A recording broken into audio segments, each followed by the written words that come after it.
Good evening, everyone. This is Mitchell back here on my YouTube channel. As you can see, I'm on my porch. I'm taking advantage of one of the last days of our extended 120-day summer. It's probably extended to 150 days this year, given a lot of 80-plus days lately. But I'm really Michigan defending national champion shirts, and I'm recording to give my predictions for the game tomorrow against USC. And USC and Michigan. USC is 11th in the nation.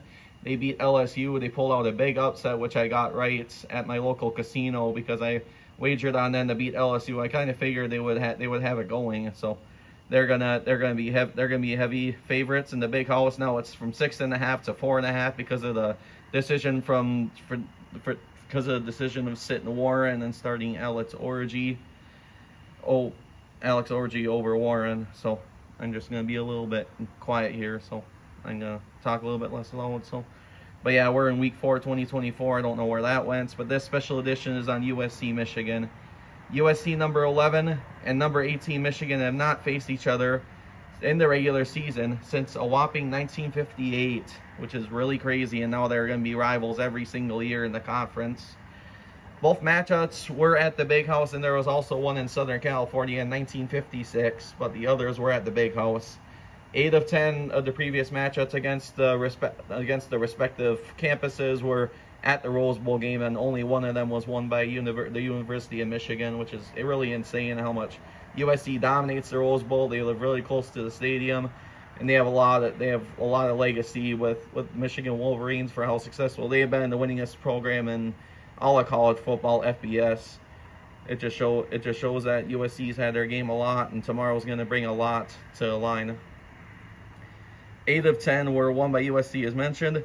USC won as an underdog to LSU in Las Vegas at Allegiant Stadium. I got that bet right. I kind of figured and I had a hunch that they would pull it out and win the game. So they ended up doing it, and they beat Brian Kelly and LSU as he's still trying to transition to LSU and try to do his thing. Michigan's trying to defend their champions I don't think we'll three-peat this year, but not three-peat, but two-peat this year, but we'll try to at least stay consistent to maybe make a 11th seed for the playoffs, a 7th seed, a 12th seed, whatever it has to be. LSU lost that matchup 27-20. That was a really big loss for them and a really epic game. It could have went either way, but then USC has had a really good running back that just ran all over them. The Michigan-Texas game, as an important note, Michigan has not lost a home game in the month of September since 2014 until that day. It was right before the Jim Harbaugh era. It was the last time we did not make a bowl game besides the COVID season was 2014 when Michigan last lost a home game, which is pretty successful that we've been that successful in September till that point. Alex Orji will take place of Alec Warren, and I really like that decision because he's really fast, and I think he'll really keep Michigan in the game based on USC being favored, so we can kind of have that underdog mentality in a really tough game at home. Freshman Miller Moss will make his first conference debut and first road debut because he has not had an away game yet. The last game they had was at home for USC, and then the one against LSU was neutral site. This is his first conference and true away opponent on the road.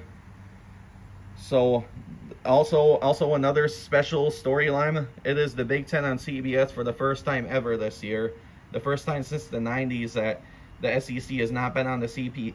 The SEC has not been on CBS for that many decades now. It's a little over 4 decades that they were on it. And then the announcers are obviously Brad Nessler and Gary Danielson. They first started as the Big Ten when they first got hired with CBS.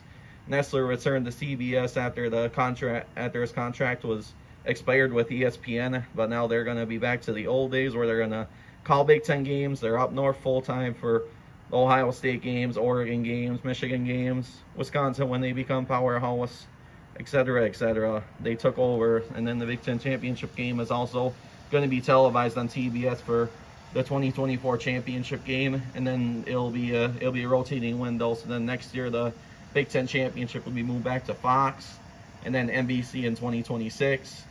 and then CBS will take it back into 2027. So then a couple more lines I have before I end this video is that the rivalry is renewed. It used to be a big postseason matchup, but now it's going to be a yearly one because of the conference realignment. USC's in the Big Ten. They're going to play each other every single year, and it's really crazy. Michigan only won one Rose Bowl against USC in the year of 1988. USC last played Michigan in 2007 in the Rose Bowl, and also beat Michigan 18-32 in Chad Henne's last year as a Michigan quarterback. What I predict tomorrow is a Michigan victory. It's not going to be very easy, but I predict a 34-28 win. It's going to be in overtime. The defenses are going to play well until the fourth quarter, where there's a lot of scoring. Miller Moss is going to throw an interception in overtime, and Michigan will win the game, and then they will be underdogs, and we'll be back at it to at least hopefully take second or third in the Big Ten. Hope you all enjoyed this short segment, and hope to see you for more videos next week, and have a great night and weekend. Bye.